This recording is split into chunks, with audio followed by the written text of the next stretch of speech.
Hello, dear students. Again, Vinay is here to welcome you in the class of Physical Education and Sports Science.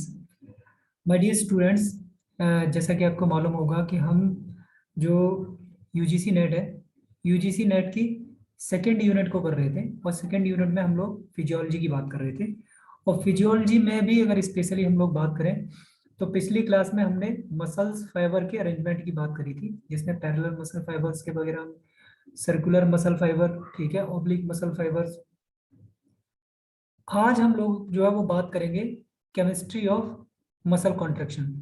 जो muscle contract होती हैं उसकी chemistry क्या है। Basically इसमें बहुत ज़्यादा चीज़ें अगर देखी जाए तो हम यहाँ पे बात करेंगे बायो एनर्जेटिक्स की। Bio bio energetics. But my dear students, ये जो है वो बायो एनर्जिक्स की क्लास नहीं है। एक्चुअली बायो एनर्जिक्स की कुछ टर्मिनोलॉजी मुझे यहाँ पे बतानी पड़ेगी। वो इसलिए बतानी पड़ेगी कि जब हम केमिस्ट्री की बात करेंगे तो यहाँ पे जब भी मसल कॉन्ट्रैक्शन की बात आए, रिलैक्सेशन की बात आए, तो हमेशा होगा क्या, या तो एनर्जी प्रोड्यूस होगी या तो एनर्जी खर्च होगी। राइट। हम एनर्जी के कैलकुलेशन के लिए बात करते हैं। हम सारी की सारी यही बात करेंगे कि कितनी कैलोरी खर्च कर रहे हैं, मतलब कितनी एनर्जी हम खर्च कर रहे हैं और किस तरह से खर्च कर रहे हैं, ब्रेक डाउन किसका किस तरह से हो रहा है। राइट। चलो, आई होप दैट कि आपको इतनी सी बात जो है वो समझ में आ गई होगी।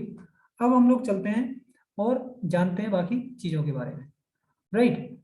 जैसे हम लोग जो बात करेंगे अभी शुरुआत में बात करेंगे हम लोग, मैं आपको रिवाइज कराता हूँ थोड़ा सा, जिससे कि जो क्लास है उसको पूरी तरह से स्मूथ बनाया जा सके। जो बाकी की चीज़ें हैं, जो केमिस्ट्री होगी, वो केमिस्ट्री, आगे की केमिस्ट्री आपको बहुत अच्छी तरह से समझ में आ सके। ठीक है। तो इसमें मसल फाइबर्स की तो हम बात करेंगे ही करेंगे। उसके अलावा जहाँ तक दो बड़े मसल फाइबर्स हैं जिन पे हम लोग काम करते हैं, उसके बारे में हम लोग बात कर लेते हैं और यूजीसी में भी क्वेश्चन वहीं से पूछे जाते हैं। राइट। तो पहले हम बात करें तो हम लोग बात करते हैं किसकी, रेड मसल फाइबर्स की।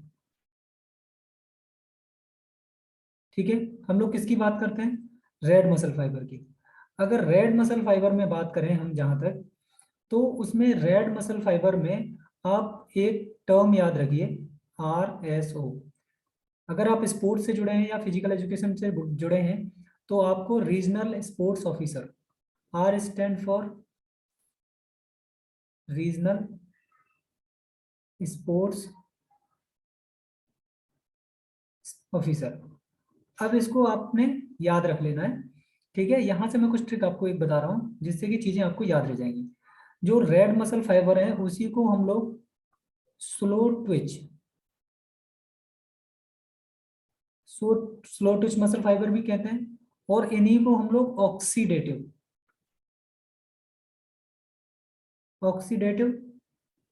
मसल फाइबर्स भी कहते हैं। ठीक है। तो आप इतनी बात याद रखेंगे और ये बात आप इस छोटी सी ट्रिक के साथ, RSO के साथ याद कर लेंगे। R stand for red muscle fibre, S stand for slow slow Twitch fibre, और O स्टैंड फॉर ऑक्सीडेटिव। मतलब जो रेड मसल फाइबर हैं वही आपके स्लो ट्विच फाइबर हैं और उसी को हम लोग ऑक्सीडेटिव मसल फाइबर कहते हैं।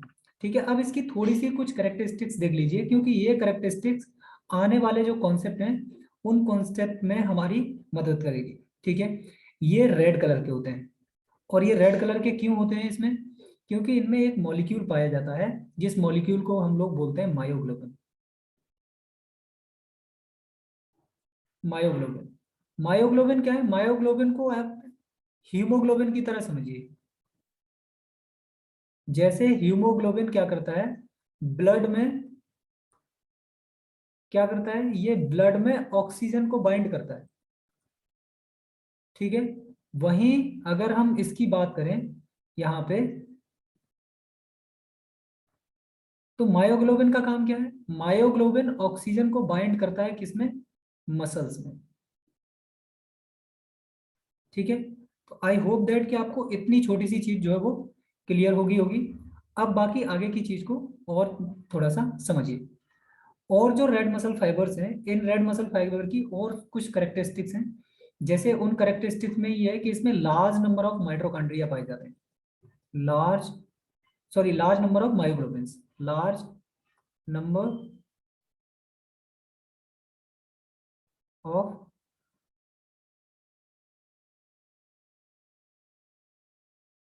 अभी मैंने नेक्स्ट कुछ नए गैजेट्स मंगाए हैं, तो लिखने में थोड़ी सी आपको एडजस्ट करना पड़ेगा कुछ दिनों के लिए। और फिर बहुत जल्दी हम लोग क्या है, जब ये राइटिंग ठीक हो जाएगी तो बहुत अच्छे से आपको समझ में आएगी, ठीक है। तो इसमें क्या है, लार्ज नंबर ऑफ मायोग्लोबिन्स होते हैं। मायोग्लोबिन्स लार्ज नंबर में होने की वजह से हमारे पास ऑक्सीजन क्या होती है, वो ऑक्सीजन भी काफी बड़ी मात्रा में आपको मिल जाती है। और ये ऑक्सीजन करती क्या है, ये हमें सपोर्ट करती है किसमें, सेल्यूलर रेस्पिरेशन में। सेल्यूलर रेस्पिरेशन, ठीक है। अब ये सेल्यूलर रेस्पिरेशन एक्चुअली होता क्या है, मैं इसको रब करता हूं, राइट। देन हम लोग जानने की कोशिश करेंगे कि आपका जो सेल्यूलर रेस्पिरेशन है वो क्या है।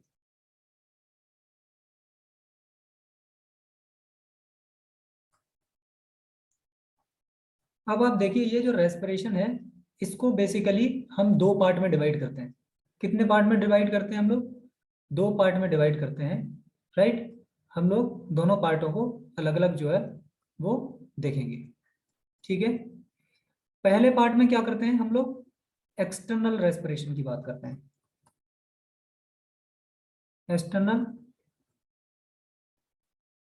एक्सटर्नल रेस्पिरेशन में क्या होता है, मतलब यहाँ पे जो भी हम लोग इन्वायरमेंट से क्या करते हैं, ऑक्सीजन लेते हैं, ठीक है। और ऑक्सीजन को वापस जितनी भी मात्रा में बचती है सांस लेने के बाद, यूटिलाइज होने के बाद, इसको हम लोग क्या बोलते हैं, एक्सटर्नल रेस्पिरेशन भी इसको बोलते हैं। कि हमें एनवायरनमेंट से सांस लेनी है, ऑक्सीजन लेते हैं, इनहेल करते हैं, और फिर कार्बन डाइऑक्साइड हम लोग छोड़ते हैं। ये तो हो गया एक्सटर्नल रेस्पिरेशन। अब आता है दूसरा, इंटरनल रेस्पिरेशन।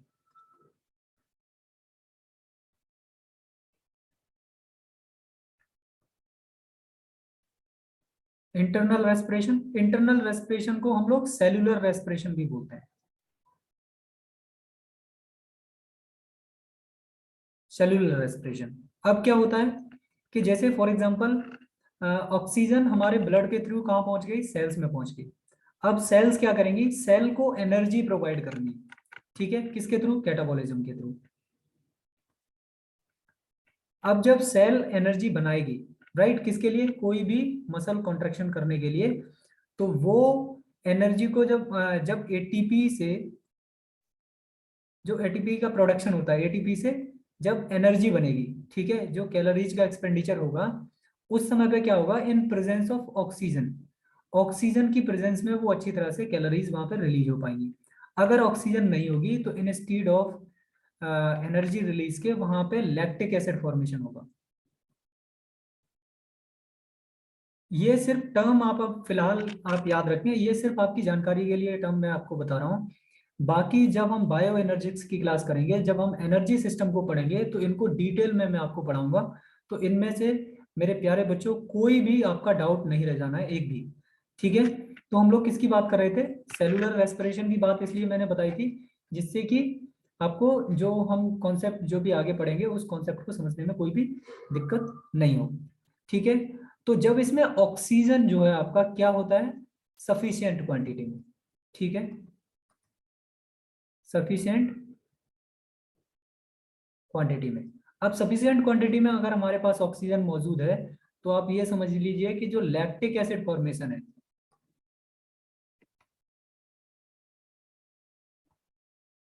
वो नहीं होगा, और होगा भी तो वेरी लेस, फीबल, बहुत ही कम मात्रा में, ठीक है। तो इसको अनऑक्सीडेटिव सिस्टम्स की तरह भी यूज करते हैं, ठीक है। तो ये सारी की सारी जो बात की थी हमने, वो अभी तक हम बात किसकी कर रहे थे, हम लोग बात कर रहे थे, ये सारी की बात जितनी भी हमने डिस्कशन अब तक किया, वो सारा का सारा डिस्कशन जो था वो किसके बारे में था, रेड मसल फाइबर के बारे में,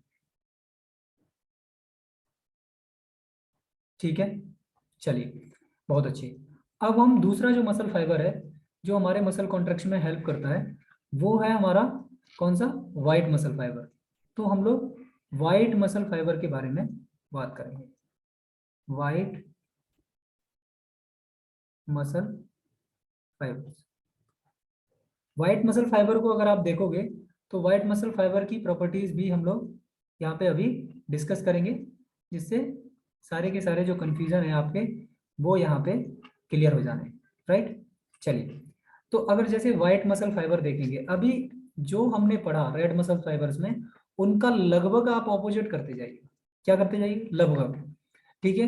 तो यहाँ पे क्या होता है, जहाँ रेड मसल फाइबर में क्या था, मायोग्लोबिन प्लेंटी अमाउंट में मौजूद था, वैसे ही यहाँ पे क्या होता है, plenty amount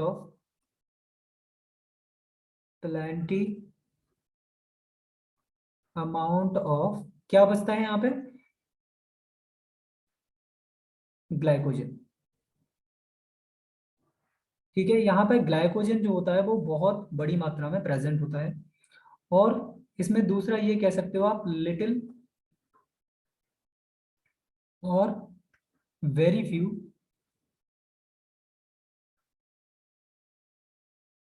amount of myoglobin. ठीक है, उसकी जरूरत नहीं पड़ती है, मैं आपको बताऊंगा कैसे। ठीक है, जैसे फॉर एग्जांपल ये समझ लीजिए, ये आपका हैंड है। ठीक है, और यहाँ पे आप क्या कर रहे हैं, एक डंबल आपके हाथ में है, राइट, और आप क्या कर रहे हैं, डंबलिंग कर रहे हैं। और वो डंबलिंग जो है ना बहुत तेजी से कर रहे हैं।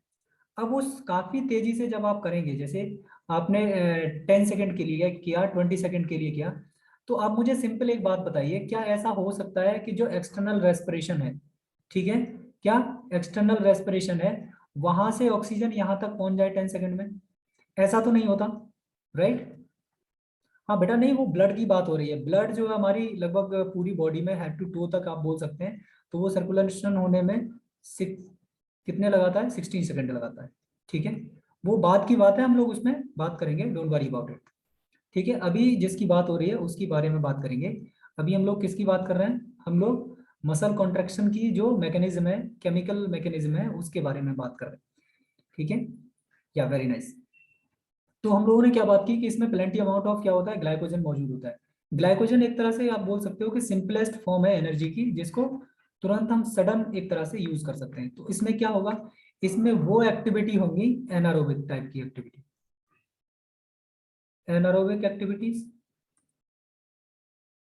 और एनारोबिक एक्टिविटीज में फीबल और नो ऑक्सीजन। ठीक है, ये टीजीटी या पीजीटी की क्लास नहीं है, या टीजीटी और पीजीटी में सिर्फ क्या होता है, वहाँ अप्रोक्सीमेशन नहीं देते हैं, क्योंकि यहाँ आपको चीजें मतलब एक कॉन्सेप्ट के टाइप में बतानी पड़ेगी, राइट। जैसे वहाँ क्या है, चीजों को आप अप्रोक्सीमेशन में दे देते हो।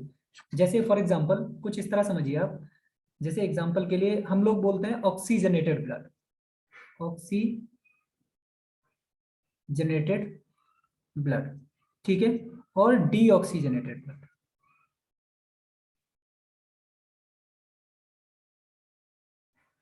तो आपको क्या लगता है, ये ऑक्सीजनेटेड ब्लड में टोटल ऑक्सीजन होता है और इसमें बिल्कुल ऑक्सीजन नहीं होता? ऐसा नहीं होता है, राइट। इसमें भी ऑक्सीजन मौजूद होता है, बट इट्स यहाँ पे प्लेंटी लार्ज अमाउंट में होता है, यहाँ फीबल अमाउंट में होता है। ठीक है, तो आप जो है वो इतनी छोटी सी चीज को याद रखेंगे, इसलिए मैंने ये एग्जांपल दिया है आपको, ताकि चीजें जो है वो आप कॉन्सेप्चुअली लेके चलिए, बाकी सारी चीजें खुद ब खुद जो है वो ठीक हो जाएगी। ठीक है, तो हमने बात की, दूसरा सेलुलर रेस्पिरेशन जो है वो यहाँ पे अवेलेबल नहीं होता। No cellular respiration, no need of cellular respiration. ठीक है, इतनी बात क्लियर है। दूसरा, जब सेलुलर रेस्पिरेशन नहीं होता, तो यहाँ पे लैक्टिक एसिड फॉर्मेशन के चांसेस बहुत ज्यादा हो जाते हैं, क्योंकि यहाँ पे ऑक्सीजन की सप्लाई बहुत ज्यादा नहीं होती है। तो fair chances of formation of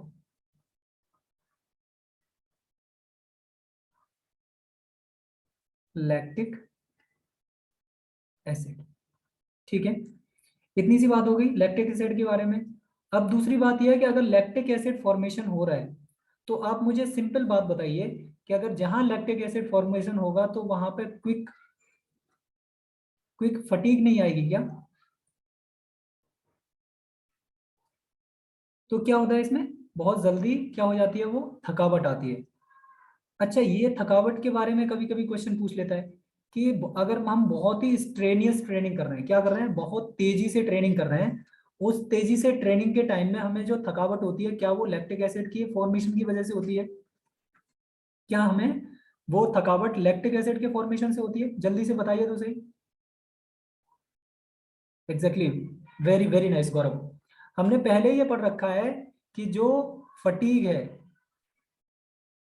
fatigue जो है वो लैक्टिक एसिड की वजह से नहीं होती है, वो H पॉजिटिव आयन फॉर्मेशन की वजह से होती है। जब आप यूजीसी नेट के लिए पढ़ रहे हैं, आप यूपी टीजीटी या जो भी टीजीटी या पीजीटी के एग्जाम्स तक, वहां पर लैक्टिक एसिड की वजह से आप फटीग बोल सकते हैं, right. If you are talking for the conceptual level और the level of UGC NET, तब आपको स्पेसिफाई होना पड़ेगा, आपको बताना पड़ेगा वो H पॉजिटिव आयन की वजह से होती है। अब H पॉजिटिव आयन करता क्या है, ये जो बाइंडिंग साइट्स होती हैं जहाँ पे calcium plus plus ion release होता है और उसकी वजह से मसल कंट्रक्शन होता है, उस प्लस प्लस आयन के जो पर्टिकुलर जगह होती है जहाँ पे उसका अटैचमेंट होना होता है, उसको ब्लॉक कर देता है पॉजिटिव आयन, जिसकी वजह से क्या होता है, मसल कॉन्ट्रैक्ट नहीं हो पाती, राइट। तो अगर आपको कहीं भी क्वेश्चन में ये मिलता है कि जो मसल, जो आपका फटीग होता है वो किसकी वजह से होता है, फटीग आपका लैक्टिक एसिड की वजह से होता है या फिर H पॉजिटिव आयन की वजह से होता है, अगर वहां पे सिंपल, अगर आपको सिंगल आंसर चूज करना है तो आप H पॉजिटिव के साथ जाएंगे। अगर डबल आपके पास ऑप्शन मौजूद है, फटीग और H प्लस आयन दोनों, तो दोनों के साथ जाएंगे, राइट। अगर इनमें से कोई मौजूद नहीं है, then you go for the particular situation, कि किस सिचुएशन की बात हो रही है, उस सिचुएशन के हिसाब से आप क्या करेंगे, अपना आंसर जो है वो टिक कर देंगे। तो आई होप दैट कि यहाँ तक की जितनी भी बात है वो आपको बिल्कुल क्लियर हो गई होगी। अब हम चलेंगे, अब आज की जो मेन क्लास है उसकी तरफ आएंगे। अब हम पर्टिकुलर केमिस्ट्री की बात करेंगे कि एनर्जी की रिक्वायरमेंट जो है वो किस तरह से होती है और किस तरह से हमें उस एनर्जी की रिक्वायरमेंट को फिलफिल करना है, जब हम बात कर रहे हैं किसकी, जब हम बात कर रहे हैं पर्टिकुलरली मसल कॉन्ट्रैक्शन की, ठीक है। इतनी सी बात क्लियर है क्या सबको? Very nice. अब हम केमिस्ट्री की बात करेंगे, तो जब हम केमिस्ट्री की बात करेंगे तो हमें एक बात और करनी पड़ेगी, वो क्या है कि जब मसल कॉन्ट्रैक्ट हो रही है, ठीक है, तो इट इज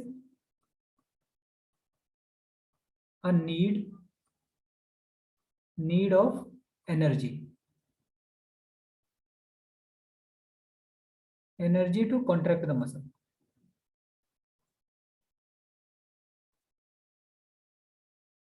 ऐसा नहीं हो सकता कि आपको एनर्जी की जरूरत नहीं है, बिना एनर्जी की जरूरत के आप क्या करते हैं, आप यस मसल को कॉन्ट्रैक्ट कर दें, तो उसके लिए एनर्जी की जरूरत होती है।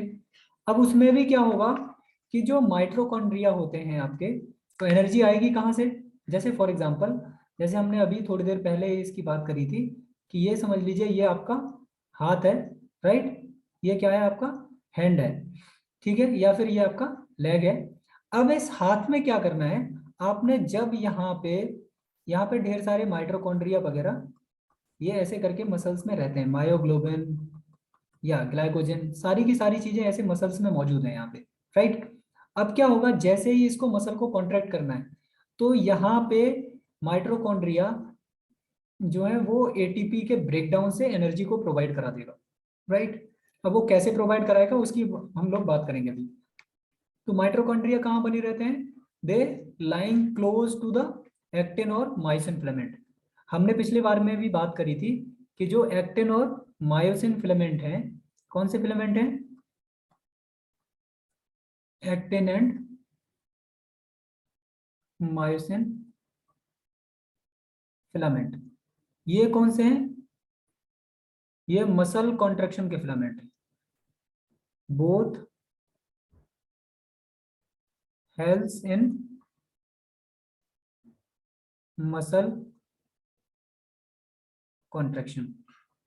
हाँ रंजीत, तुम बिल्कुल सही कह रहे हो, ये जो है वो दोनों एक्टिन के पार्ट होते हैं, कौन से, ट्रोपोमाइसिन, ट्रोपोमायोसिन एंड ट्रोपोनिन। मगर हमें इनकी ज्यादा बात अभी यहाँ पे नहीं करनी है, हम लोग इसकी एनर्जिक्स में, बायो एनर्जिक्स की जब क्लास करेंगे, तो एनर्जी प्रोडक्शन की जब बात करेंगे, एटीपी पीसीआर सिस्टम ठीक है, एरोबिक, एनारोबिक, ईटीएस सिस्टम की जब बात करेंगे तो हम उसमें पूरी बात करेंगे। अभी हम लोग किसकी बात करनी है, हमें एटीपी के ब्रेकडाउन की बात करनी है, राइट। चलते हैं, तो अब हम करेंगे इसके ब्रेकडाउन की बात। हम लोग इसका फ्लो चार्ट थोड़ा सा बना लेते हैं, राइट। ये हो गया आपका।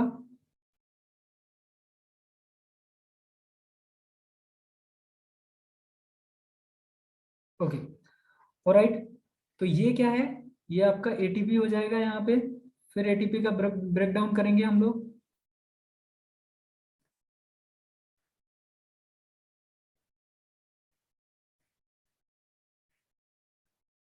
चलिए, अब ये देखिए, ये आपके पास क्या है, एटीपी है। अब एटीपी का क्या हुआ, ब्रेकडाउन हुआ। अब एटीपी के ब्रेकडाउन के बाद हम लोग क्या करेंगे कि एटीपी ब्रेकडाउन होके ये किस में चेंज हो जाएगा, एडीपी, एडीपी में चेंज हो जाएगा, और किस में, सीआरपी, क्रेटिन फॉस्फेट, राइट। और क्रेटिन फॉस्फेट के बावजूद फिर क्या होगा, यहां से एनर्जी रिलीज होगी। ये एनर्जी जो रिलीज होगी, यही एनर्जी हम लोग किस में यूज होगी, this energy will use in muscle contraction. इतनी सी बात आप जो है वो याद रखेंगे। अब क्या हुआ, अब आपके पास ये एडीपी बचा। ये एडीपी फिर से एनर्जी तो प्रोवाइड कर नहीं सकता, राइट। तो इस एडीपी का हम लोग क्या करेंगे, इस एडीपी को फिर दोबारा, अब ये हमारे पास एडीपी बचा है सिर्फ, एडोनोसिन डाइफॉस्फेट। ठीक है, एटीपी को क्या बोलते हैं, एडिनोसिन ट्राइफॉस्फेट। अब ये डाइफॉस्फेट क्या करेगा, डाइफॉस्फेट को हम लोग फॉस्फेट, फॉस्फोक्रेटाइन दे देंगे, ठीक है। और ये फॉस्फोक्रेटाइन क्या करेगा, ये क्रेटिन फॉस्फेट फिर दोबारा से, राइट, ये सॉरी सॉरी सॉरी, ऊपर यहाँ पे मैंने क्रेटिन फॉस्फेट लिख दिया है, ये जो है क्या है, ये फॉस्फेट है, राइट, फॉस्फेट, ठीक है। तो यहाँ पे सीआरपी, फॉस्फोक्रेटाइन, और फॉस्फोक्रेटाइन फिर दोबारा मिलके क्या बना देगा, फिर से आपकी जो एडीपी है, उस एडीपी को फिर से चेंज कर देगा, कन्वर्ट कर देगा किसमें, एटीपी में। और ये साइकिल जो है यूं ही कंटिन्यूअस जो है वो चलती रहेगी। क्या इतनी सी बात आप लोगों को क्लियर है। ये फिर दोबारा से पूरी की पूरी जो सिचुएशन है वो ऐसे ही रिपीट होती रहती है, और इस रिपीटिव साइकिल में फिर दोबारा से एनर्जी बनती रहती है और बिगड़ती रहती है ये, ठीक है। चलिए, अब बात करते हैं आगे। The source of generating ATP is creatine phosphate. अगर आपसे क्वेश्चन में कोई भी पूछ लेता है कि what is the source of, what is the source of generating ATP in muscles, तो वो क्या है आपका, सीआरपी आप इसको बोल सकते हैं। क्या नाम है इसका, इसका पूरा नाम है क्रेटाइन फॉस्फेट, ठीक है। क्या इतनी सी बात आपको क्लियर है, राइट। इसके अलावा और हम जो बात देखेंगे वो ये है कि क्रेटाइन phosphate have high energy bond. जो क्रेटाइन फॉस्फेट होता है, ठीक है, इसमें क्या होता है, बहुत ही हाई एनर्जी बॉन्ड होता है। क्या, ये बात आप याद रखेंगे, high have a high energy bond. अब ये हाई एनर्जी बॉन्ड होने की वजह से जब क्या करता है, जब ये किसके साथ ज्वाइंट करता है, ये एडीपी के साथ ज्वाइंट करता है, तो ये एनर्जी फिर दोबारा से स्टोर हो जाती है किसमें, एटीपी में। ये कुछ इस तरह से आप समझिए, एडीपी प्लस क्रेटिन फॉस्फेट, और फिर दोबारा से ये एटीपी बन के आपका रेडी हो जाता है। और ये एटीपी फिर दोबारा से क्या होता है, फिर दोबारा से टूटता है एडीपी में, और फिर यहां से मैं फिर दिखा देता हूं आपको, फिर ये एडीपी में प्लस फॉस्फेट में प्लस एनर्जी में फिर दोबारा से होता है, और फिर दोबारा क्या है यहाँ पे आपका क्रेटिन फॉस्फेट फिर दोबारा से इसको एडीपी में कन्वर्ट कर देता है। तो आई होप दैट कि ये बात आपको पूरी तरह से क्लियर हो गई होगी। इसमें कोई भी कंफ्यूजन, किसी भी तरह का कंफ्यूजन मेरे किसी भी स्टूडेंट को नहीं होना चाहिए, मैं ऐसी कामना करता हूँ, राइट। अब हम बात करेंगे अगर कभी भी जो मसल की एक्टिविटी है, अगर मसल की एक्टिविटी क्या है, वो बहुत ही हाई है, एग्जॉस्टिबल है, जैसे इसको ये बोल सकते हैं कि इंटेंसिटी, INT, जो इंटेंसिटी ऑफ एक्टिविटी है, activity is very high, very high for longer duration. जो इंटेंसिटी है एक्टिविटी की, वो क्या है, काफी हाई है और लंबे ड्यूरेशन तक है। तो ऐसी कंडीशन में क्या होगा, ऐसी कंडीशन में क्या होगा माय डियर स्टूडेंट्स, इसमें एक तो एटीपी था, राइट। एटीपी को क्या था, वो एनर्जी प्रोवाइड कर रहा था। एटीपी को सपोर्ट कौन कर रहा था, एटीपी को सपोर्ट कर रहा था क्रेटिन फॉस्फेट, ठीक है। तो धीमे धीमे क्या होगा, अगर ये बार बार ये सारी की सारी एक्टिविटी, जैसे अगर कोई भी आपको 100 मीटर स्प्रिंट करनी है तो एक दो स्प्रिंट के बाद आपको ब्रेक लेना है। लेकिन अगर आप स्प्रिंट लंबे समय तक मारेंगे तो क्या होगा, एटीपी भी आपका खत्म हो जाएगा और क्रेटिन फॉस्फेट भी खत्म हो जाएगा। मतलब दोनों क्या है, ये एग्जॉस्ट हो जाएंगे। अब ये दोनों एग्जॉस्ट हो जाएंगे तो इस सिचुएशन में क्या होगा, तो इसमें नई एनर्जी, न्यू एनर्जी सिस्टम जो है वो इन्वॉल्व होगा। वो एनर्जी सिस्टम आपका कौन सा रहेगा, that new energy system, new muscle energy source will be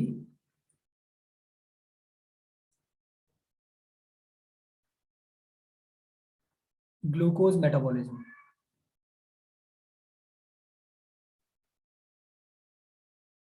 जब ये दोनों के दोनों खत्म हो जाते हैं तो इस केस में कौन सा होता है, न्यू एनर्जी सिस्टम वर्क करने लगता है, जिसको हम क्या बोलते हैं, ग्लूकोज मेटाबॉलिज्म। और ग्लूकोज मेटाबॉलिज्म किस पे काम करता है, अब यहाँ पे जो कॉन्सेप्ट था, आप इतना जो पहले बात कर रहे थे बेटा, वो अब जो है ये प्रोसेस यहाँ पे शुरू होता है, सेलुलर सेलुलर रेस्पिरेशन का।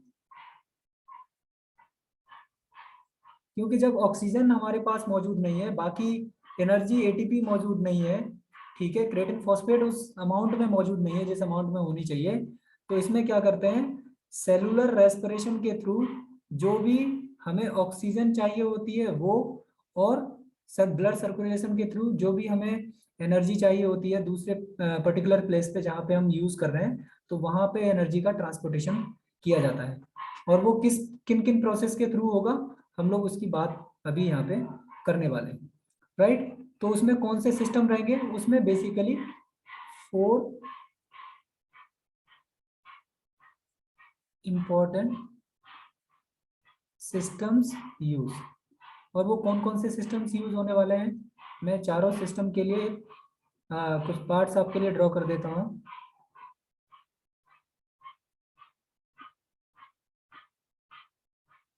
ठीक है, तो वेरी फर्स्ट क्या रहेगा,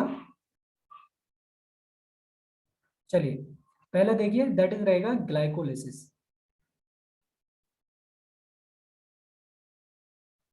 ठीक है, ग्लाइकोलिसिस हो गया। दूसरा कौन सा होगा, क्रेब्स साइकिल। ठीक है, तीसरा क्या होगा, ईटीएस सिस्टम। ईटीएस सिस्टम, इसको फुल फॉर्म में क्या बोलते हैं, इलेक्ट्रॉन ट्रांसपोर्टेस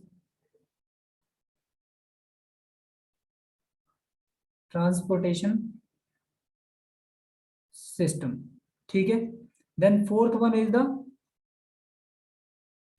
चेमोस्मोसिस,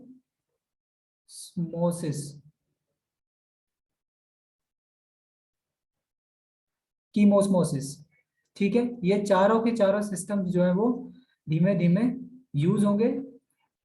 अब इसमें से ये रहेगा, जब हम आगे बात करेंगे तो आगे हम लोग बात करेंगे इन सारी चीजों के बारे में, जहां रिएक्शंस ऑफ सेलुलर रेस्पिरेशन होगी, जहां पे भी सेलुलर रेस्पिरेशन यूज होगा आपका, उस सेलुलर रेस्पिरेशन में हमें क्या करना पड़ेगा, सेलुलर रेस्पिरेशन में आपका जो साइटोप्लाज्म है और माइटोकॉन्ड्रिया, कौन, साइटोप्लाज्म एंड माइटोकॉन्ड्रिया, ये दोनों लोग पार्टिसिपेट करते हैं, राइट। और ये कब प्रोसेस शुरू होगी, ये प्रोसेस होगी ऑक्सीजन की प्रेजेंस में। ऑक्सीजन O2 इन ऑक्सीजन प्रेजेंस।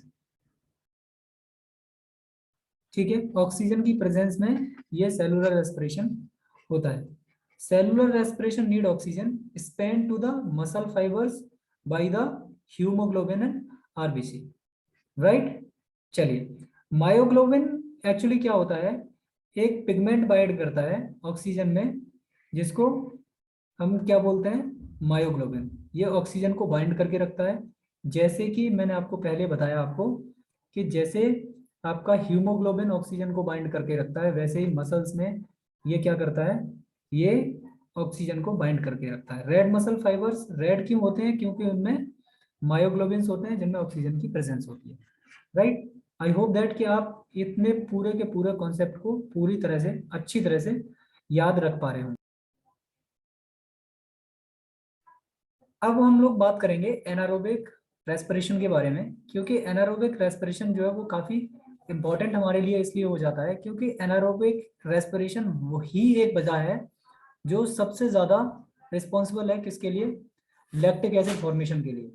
अब एनारोबिक रेस्पिरेशन होगा इंपॉर्टेंट इसलिए है कि जो हमारी स्प्रिंट टाइप की एक्टिविटीज हैं, वो एक्टिविटीज यहाँ 10 से 12 सेकंड की एक्टिविटी होनी है, तो वहां पे हमें लैक्टिक एसिड के फॉर्मेशन से बहुत ज्यादा फर्क नहीं पड़ता है। लेकिन अगर हम बड़ी एक्टिविटीज परफॉर्म कर रहे हैं, स्ट्रेनियस एक्टिविटीज परफॉर्म कर रहे हैं, in that case what you need to do, you have to replenish your muscles so that the energy supply should be continuous for the longer duration. So इस case में होता क्या है कि जो ग्लाइकोलिसिस है, ग्लाइकोलिसिस कई सारे स्टेप्स के बाद वो कन्वर्ट हो जाता है किसमें, पायरुविक एसिड में। लेकिन उसके बावजूद अगर ऐसा होता है कि इफ सेल का जो ऑक्सीजन सप्लाई है वो डिप्लीटेड हो जाए, ठीक है, ऑक्सीजन की सप्लाई अगर कम हो जाए फिर भी सेल में, तो आपका पायरुविक एसिड जो है वो पायरुविक एसिड किसमें कन्वर्ट हो जाता है, लैक्टिक एसिड में। लेकिन उसके लिए क्या होना चाहिए, ऑक्सीजन का डिप्लीशन होना चाहिए। लेकिन प्रॉब्लम यहाँ से नहीं है, प्रॉब्लम ये क्रिएट होती है कि जब लैक्टिक एसिड फॉर्म हो गया तो लैक्टिक एसिड प्रॉब्लम क्रिएट करता है। लैक्टिक एसिड की वजह से पीएच जो है वो चेंज हो जाता है।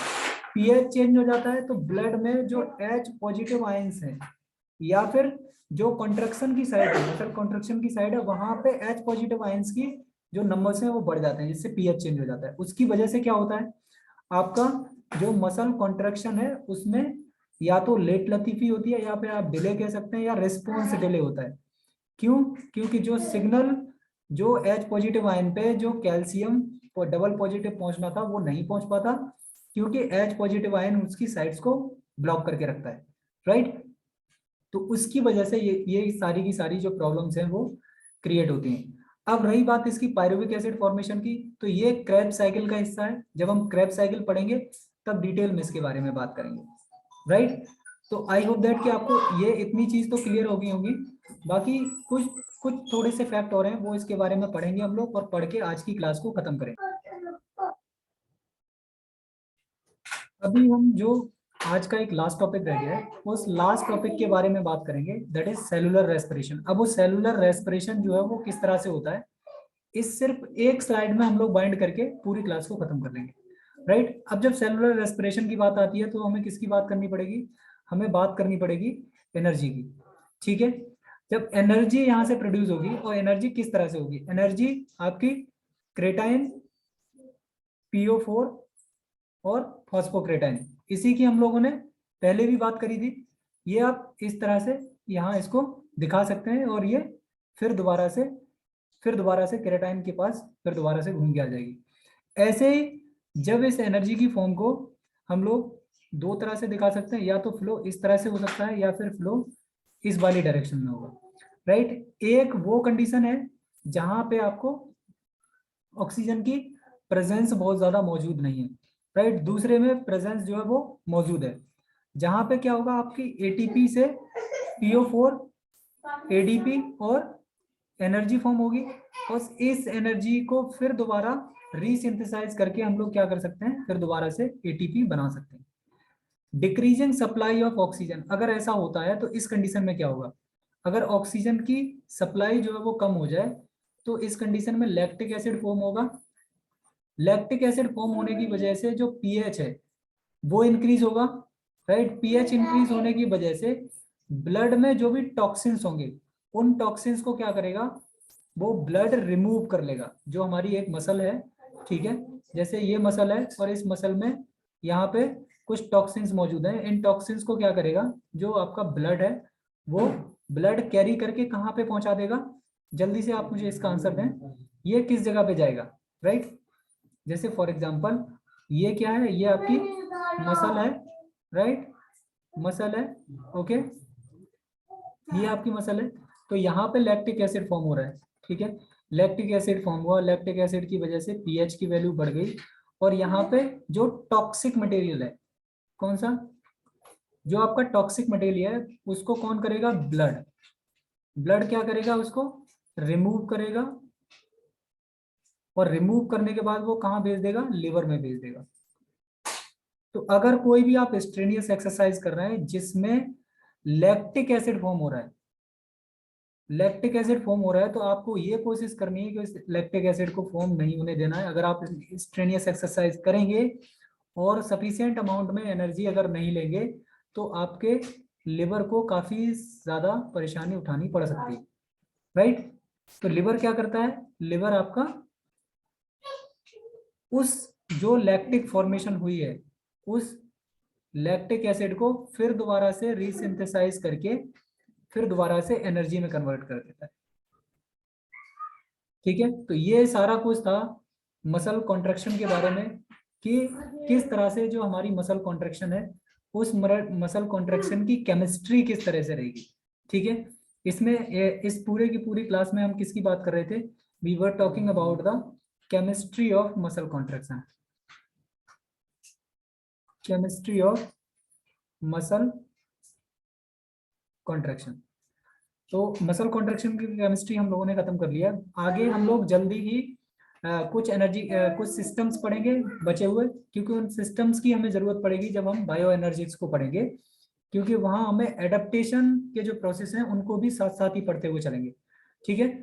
तो मिलते हैं अगली क्लास में मेरे प्यारे बच्चों, तब तक के लिए नमस्ते।